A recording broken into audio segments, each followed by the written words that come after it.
Hey, guess what's happening on this week's episode of the Beating Diabetes Lifestyle Podcast with your friend and host, Oscar Camejo. I have a simple question to ask you, and I want you to be honest. I want you to be really honest with yourself.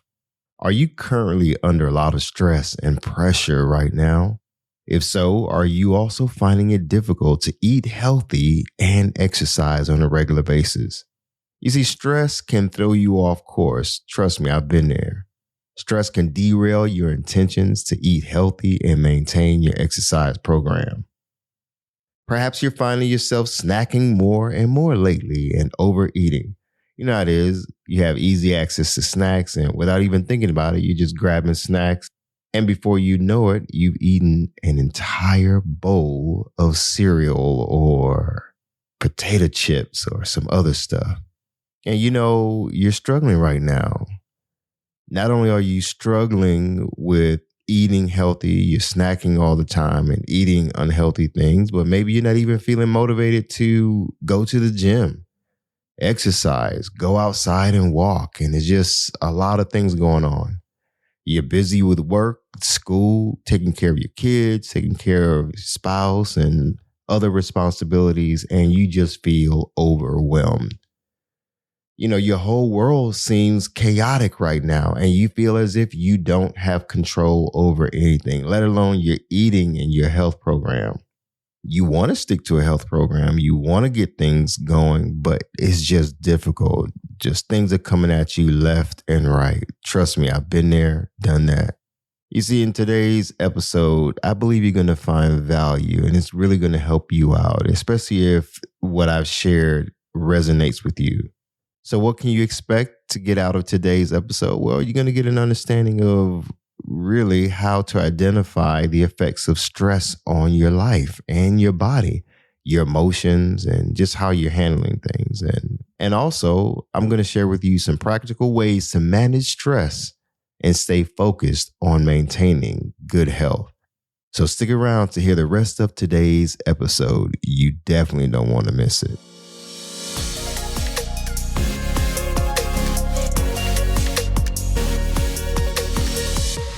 Welcome to this week's episode of the Beating Diabetes Lifestyle Podcast with me, your host, Oscar Camejo. This podcast is designed to help diabetics make lifestyle changes to reverse type 2 diabetes. Now, you don't have to be a diabetic to get value out of what I have to share. In fact, I get a lot of people who are not even diabetic, who don't have diabetes. Maybe they know someone who does.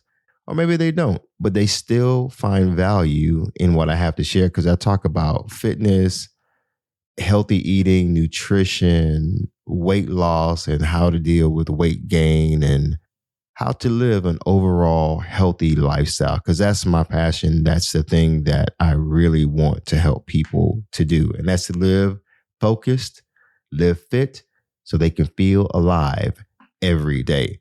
So in this week's episode, stressed and struggling to live healthy, the connection between stress and unhealthy choices. Listen, we all go through it. We all go through all kinds of situations in life. And listen, I know the feeling. Maybe you're new to this podcast and you haven't heard my full story. Well, back in August of 2020, I was diagnosed with type 2 diabetes after being sent to the hospital. In fact, I was in the hospital when I learned that I had type 2 diabetes. I was overweight, 268 pounds, struggling with just exhaustion, dehydration. I was malnourished. And what led up to that was just a lifestyle of unhealthy choices, unhealthy eating, unhealthy lack of exercise. And I paid the price. And I'm glad I didn't pay the ultimate price, but I felt like I was going to die. And going to the hospital and being there for about a week, I had to make a decision on how I wanted to live. I was under a lot of stress. I was under a lot of pressure at the time, relationship issues, work stuff, and just all around life. My story wasn't unique to anyone else's. other than it was just my life and what I was walking through and dealing with at the time. So I had ballooned up to 268 pounds and was just eating all kinds of stuff, not paying attention. I knew I had a form of, I was conscious about health. Let's just say that. But I wasn't that conscious that I was actually doing something about it in terms of living a healthy lifestyle. And this is leading up to the whole diabetes scare. I thought I had my eating under control, or to be honest, I just really wasn't paying attention. I thought, okay, occasionally don't eat bread, don't eat rice, but it wasn't a lifestyle. Being in the hospital, I decided that I needed to change my life. So I don't know what your situation is. You may be under a ton of stress and you are struggling.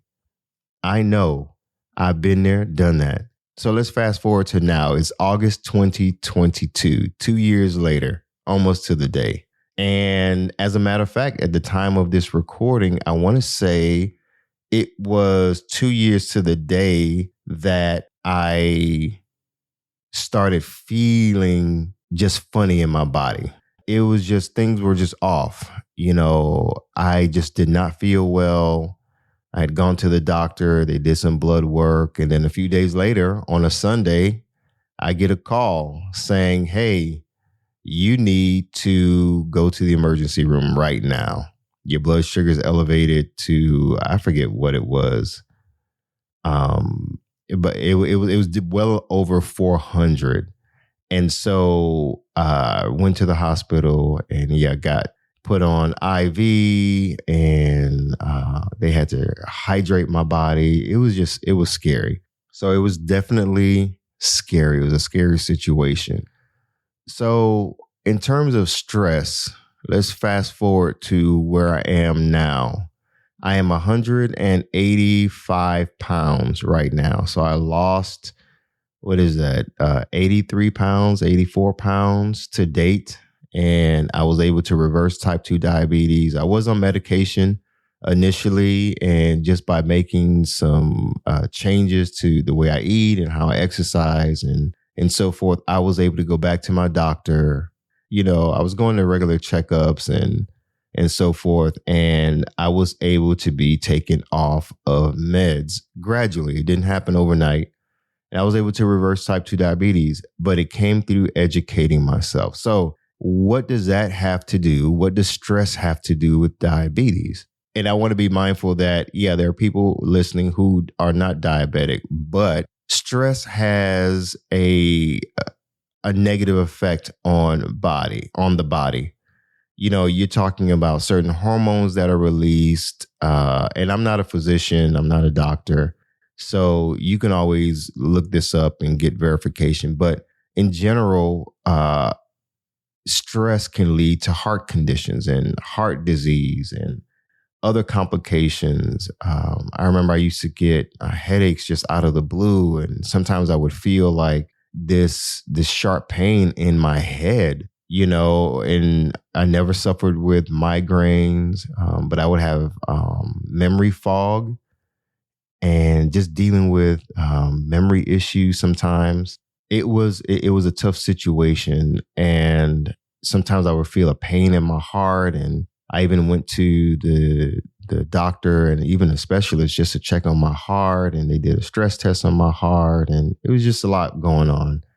On top of that, at that time, I was eating foods with a lot of salt. I would add salt to my foods, and just it was not good. So with stress, and I'm not going to get into the medical aspect of stress, but I want to be very practical and meet you where you are. You can always go to a specialist and, get some stress management tools, some very practical things from, stress management coaches. But I wanted to come to you with some practical things to think about when you are finding yourself overwhelmed and stressed out. There's no question that stress affects your sleep. You're getting just a few hours of sleep a night because your mind is just on work. Your mind is just focused on the things that are before you at work. It could be, you're having to meet deadlines, or, maybe you're stressed out, not even because of work, but just life and stuff that has happened in the past. Maybe you're dealing with anxiety, things that you had to deal with, and maybe you're feeling the effects now in your life. Or maybe you are stressed out because of things in the future. And then in your body, not only are you not getting enough sleep, but you are feeling the need to just eat more food, and you're hungry, and you are just constantly eating more and more. There was a previous episode where I talked about emotional eating and comfort food. Could it be that your overeating right now is a response to you being stressed out? So when it comes to dealing with stress, there's all kind of things that happen, right? That have led up to stress and the stress that you're experiencing. So our bodies respond differently to certain stresses. If there's a mental stress situation, a physical stress situation, our bodies respond. Let's say if we are in a situation where there's a potential danger and you have to run quickly to avoid the danger, your body releases, adrenaline, and in response to the stress that it's experiencing. In another situation, you may be emotionally stressed out because someone's like really nagging you, or really saying some hurtful things, and your body releases a certain chemical for you to respond to that stress, that emotional stress. Maybe you're going through a relationship breakup and you are dealing with just the stress of that. You could be moving across country to start a new job, planning a vacation, what have you, and you're just overwhelmed with just everything that's going on. So your body's going to have a certain response. That's the thing what I want to drive home to you. And you may feel not only overwhelmed, but sometimes you may feel even paralyzed, like, I don't know what to do. I have all this stuff going on. Or maybe you're not paralyzed in the sense of, being stuck. Maybe you take on more and more things to deal with that stress, and you're just all over the place and just doing all kinds of things. And you do things to try to quote unquote keep certain things off your mind. We've all done that. You know what it is like to just have a whole bunch of things dumped on you all at once. Life situations, personal situations, business, right? So what do you do though? That's the whole purpose behind this episode. What do you do knowing that you're in a stressful situation? Or maybe you don't even know you're in a stressful situation. All you know is you're quote unquote feeling overwhelmed, and it's affecting your eating, it's affecting your moods, it's affecting your approach to certain things. And you're just like, okay, what do I do? Overeating and eating while under stress is something that a lot of people deal with. That's the point that I want to make. What are you doing when you're stressed out in terms of eating? And what do you do when you're stressed out in terms of your exercise? So a lot of people struggle when it comes to eating already, whether they're stressed out or not. But what do you do when you're in a situation and you feel overwhelmed? You have all this access to junk food and you want to eat healthy, but it's like, I'm just real busy. I just need a candy bar. I need some ice cream to cope with what's going on. And so you turn to your comfort food to try to deal with the things that that's going on in your life. And you may not even realize that there is a connection between how you're eating in response to stress and what's going on when you're overwhelmed. One thing I try to do is when I talk to people who are struggling with overeating, I ask them what's going on in their life.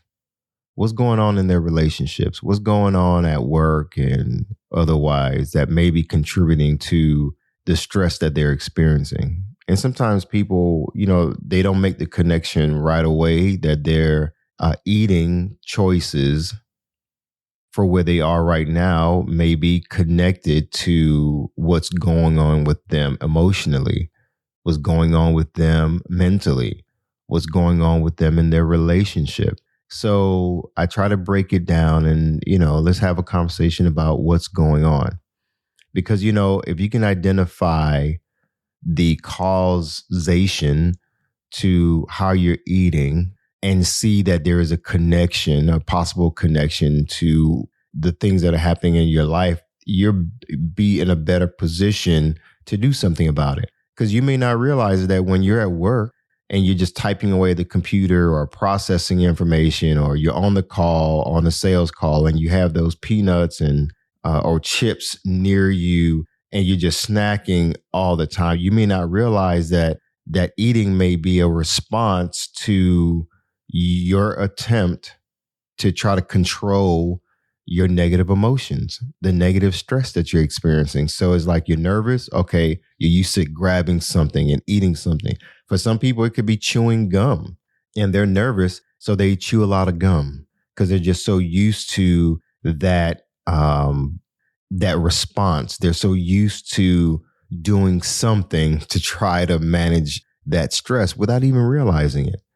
Some people pace up and down, when they're nervous, and at the same time they grab something to eat. So let me give you some practical ways to manage stress and maintain a healthy lifestyle. Number one, obviously, and get this out of the way, you need to meet with your primary care physician to determine the effects that stress is having on your body and whether or not it is having an effect on you.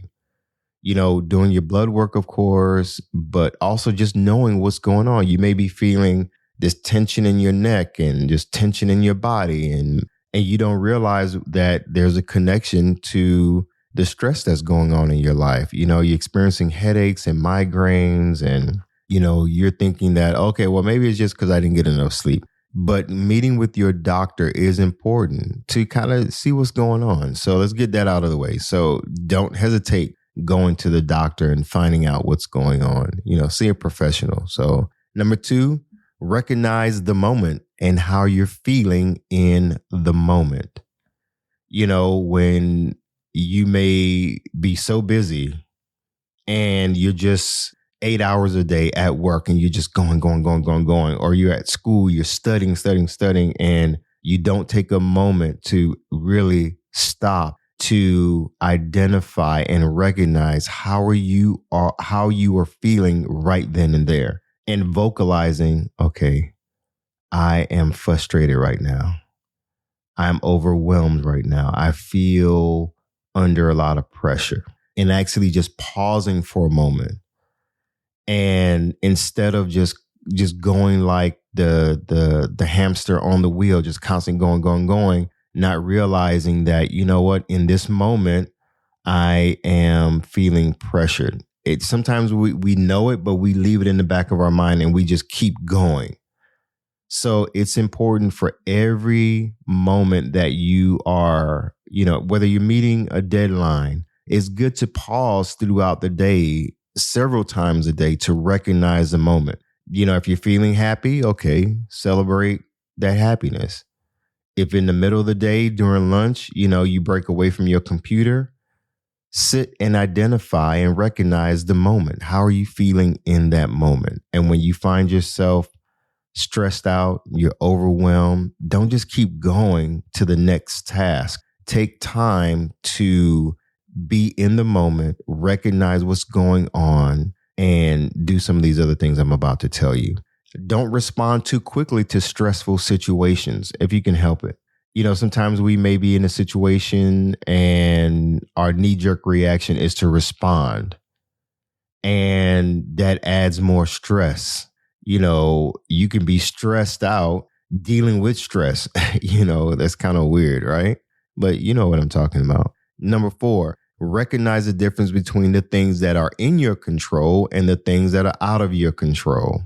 So even while I was recording this episode, I had to, prepare my notes, and I wanted to deal with this subject for a while now, for about a couple of weeks now, and I was experiencing stress on what to say, and at the same time dealing with just other stuff, meeting deadlines for the business, deadlines for work, and wanting to produce great content for the podcast. So it was just feeling overwhelmed.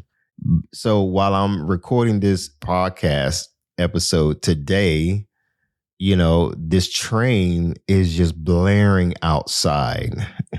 And obviously, already I was, wanting to make sure that I recorded this episode distraction free and making sure that I'm giving you all great content. And here it is, this train. I live not too far from train tracks, and you just constantly hear trains go by every now and then, right? And so I'm like, okay, I can't control that. But it felt like the train was rolling for 20 minutes. And I'm like, oh gosh. But I'm thinking about what I'm telling you all about, not being stressed out, recognizing the things that I cannot control. I can't control what that train is doing, but I can control my response in that situation. So I just took a moment to, just pause the recording. I started preparing some other things for the rest of my day, but I was taking it slow. I said, you know what? The train is going to pass. This too shall pass. And I was fixing some food and just enjoying the moment. So in that moment, yeah, I was feeling a little, frustrated that, hey, I need to make a deadline. I need to make sure I get this content out. And I'm like, you know what? Hey, I can't control what's happening on the outside. So you get what I'm saying. Recognize the difference between the things that are in your control and the things that are out of your control, and respond accordingly. Just don't respond too quickly to stressful situations and get all frustrated and, So number 5, don't allow others to add to your stress by taking on the stress they attempt to offload onto you. I think I need to repeat that, right? Don't allow others to add to your stress by taking on the stress that they attempt to offload on you. Don't take on more stress in order to please other people. You may be a go-getter, you may be a helpful person, but you find yourself always trying to help other people manage their stress, and you take on the stress that other people are dealing with to make it easy for them, but then you make it worse for yourself. So stop doing that. We don't have to take on other people's stress. What is that thing that says one person, an emergency on your part doesn't constitute an emergency on my part? So again, that goes back to point number 3, don't respond too quickly to stressful situations. Don't respond too quickly by taking on the stress of other people. So anyway, number 6, invest in positive relationships. We all have relationships with, our loved ones. It could be, family member, spouse, kids, mom, dad, whatnot. Best friends, close friends, associates, and business associates, or what have you. So you want to invest in positive relationships. Now, in your life that there are some people who may be very optimistic and very supportive of what you're doing, and they nurture the relationship that you all have in a positive way. And then there's others that you may be connected to that do the complete opposite. They're draining, and every time you talk to them, it's just like this big energy drain, and it's like they add more stress to your life, and you don't need that. So what you want to do is spend time with positive influencers in your life, those people who are positive, and those positive relationships, going out with friends who are positive. Spend more time with the positive folks that are doing great things in their life or doing good things in their life, and they have a positive outlook on life, and you all can do life together in a positive way. I joke around sometimes because I'm a very optimistic person, a very positive person, and my blood type is O, O positive. So I tell people that I have positivity running through my veins, literally. So I can't help but be positive. I like to have positive people around me, because positivity can be infectious. So in any case, let's move on. Number 7, make eating healthy and exercising top priorities. Everything in life can't be a priority, but there are certain things that you do want to make a top priority. Making other people happy, that's not a priority. It should not be your top priority, especially if it's at the expense of your own happiness. Stop it. I've been there, done that, and it's no bueno. It's no good-o. Okay? Stop doing things that put other people's priorities over your own, especially when it comes to your health, your eating, and your exercising. So I want you to make healthy eating and exercising a top priority. So what does that look like? That looks like organizing your life where eating healthy is at the forefront of your thinking, not at the back of your mind. Make exercising top of mind. It has to be. That's how you're going to live a healthy lifestyle or start living a healthy lifestyle. It's prioritizing health. So what does that look like for me? I work out every day. I know it's a part of my lifestyle. I'm going to do some form of exercise, whether it's at home or in the gym. It's a sacrifice, in the beginning to live that lifestyle, but it's worth it. I invest in gym clothes more than just dress out clothes. I'd rather work out than go to the movies all the time. I am going to invest in workout clothes and things that are going to benefit me in terms of my exercise. So without a doubt, anyone knows me? Hey, Oscar's going to be at the gym from this time to this time or every day.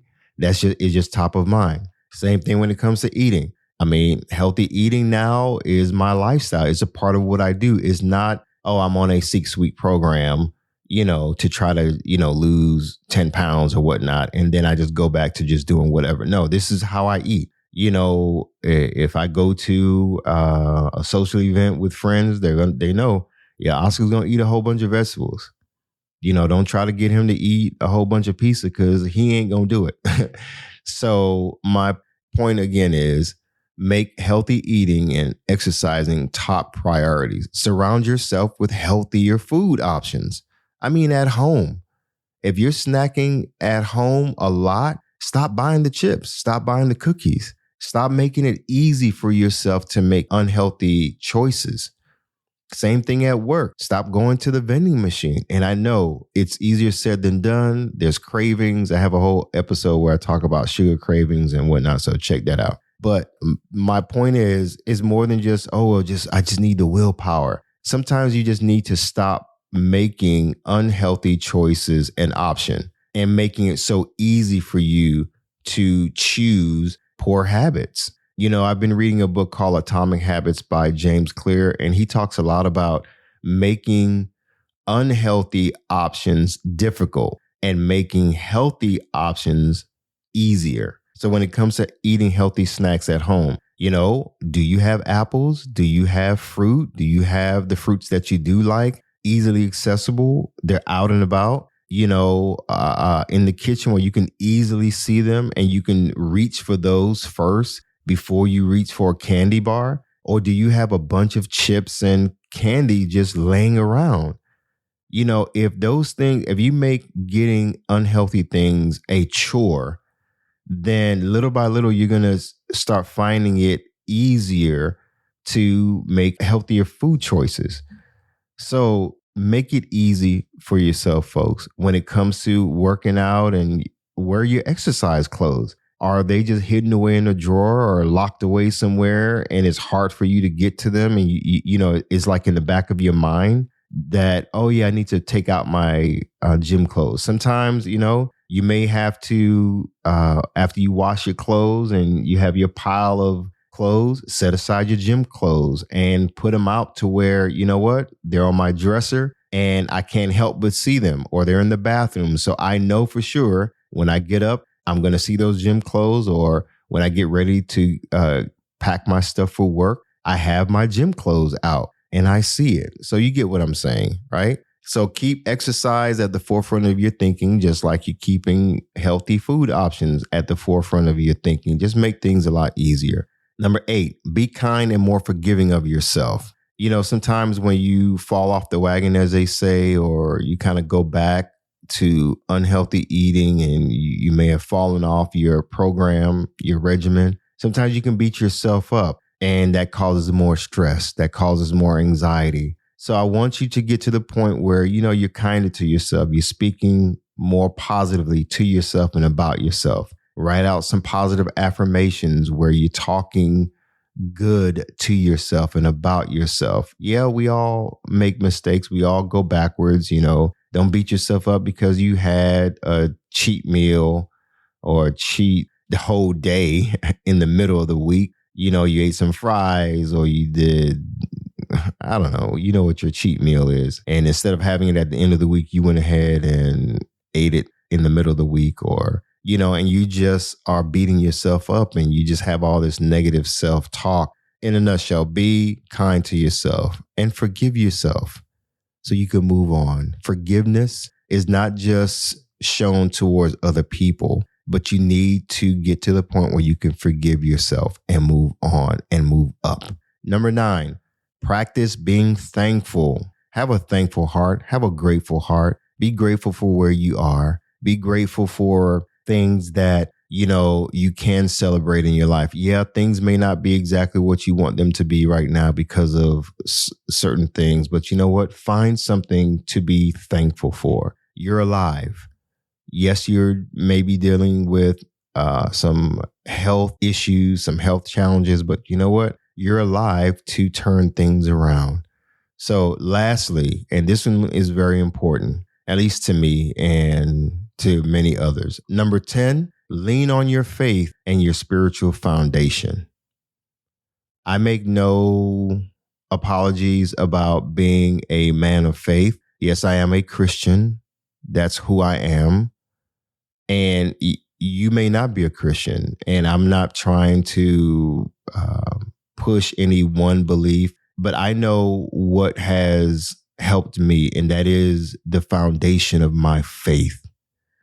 I trust God with my life and my circumstances. That's the foundation of my belief. I believe in God, and I trust in God to help guide me, to help me make positive decisions. I believe in the foundations of my faith because they help me to make wise decisions. This whole health journey is because I realized that my body was given to me as a gift by my Creator, by my Father in heaven. So you may not ascribe to that, and that's fine. Your spiritual foundation, lean on it. I can't tell you what to do in terms of your faith, but I just know that for many people, when they focus on the positive tenets of their faith, they are able to better handle stress. You know, some people pray, some people meditate, some people, you know, go away for a week to decompress so that they can be more attuned to what's going on in their body and their faith. And I just recommend that you do the same. Now, as for me, I trust God. I trust his son, Jesus Christ. And I'm not this overly spiritual person. I'm a very practical person. And I'm a practical person that believes in the practical things that God has taught and has passed down through the tenets of teachings and the Bible. That's what I ascribe to. So in any case, lean on your faith and spiritual foundation as a rock to help you in those stressful times. So whatever that looks like for you, lean in, lean on, and press on and move forward. Okay? So as I wrap up today's episode, I want you to take all the things that I've said, especially the practical things and the spiritual things, the spiritual walk, and walk your journey. Definitely do not give up. cave in and quit? Because let's be honest, regardless of our faith and even political beliefs, diabetes and stroke and heart disease, kidney disease, liver disease, they do not care what your politics are, your social beliefs are. You can control what happens in your life when you are faced with disease, when you are faced with sickness, when you are faced with other health challenges. So take care of yourself, people. Focus on finding out what's going on in your body when it comes to stress, and get the stress out of your life. Decompress, breathe, move forward. Because you know what? If we get stuck in our stressful situations and remain there, there's a risk of heart disease, stroke, type 2 diabetes complications, and so many other things. And you know what? We want to live focused, don't we? In any case, as always, stay focused, keep moving, never go back, leap forward, bounce back because you can. And most importantly, yeah, you know what I'm about to say, trust God. You got this. I believe in you. Be sure to visit the website at www.beatingdiabetieslifestyle.com for access to free resources and other information that will help you along your journey. If you would like to submit a question or a comment about the show or to learn more about the Beating Diabetes Lifestyle, you can always email me at hello@beatingdiabetieslifestyle.com. And if you haven't already, be sure to subscribe to this podcast. Hi, everyone. Thank you for tuning in to the Beating Diabetes Lifestyle Podcast with Oscar Camejo. We hope you enjoyed this episode. As a reminder, this podcast is intended for motivational and educational purposes only. It is not a substitute for professional care by a physician or other healthcare professional or qualified fitness instructor. This podcast is provided on the understanding that it does not constitute medical or professional advice or services. If you're looking for help on your journey, seek a qualified medical practitioner. It's important that you utilize someone who is a trained, licensed healthcare professional who can help you on your journey toward good health.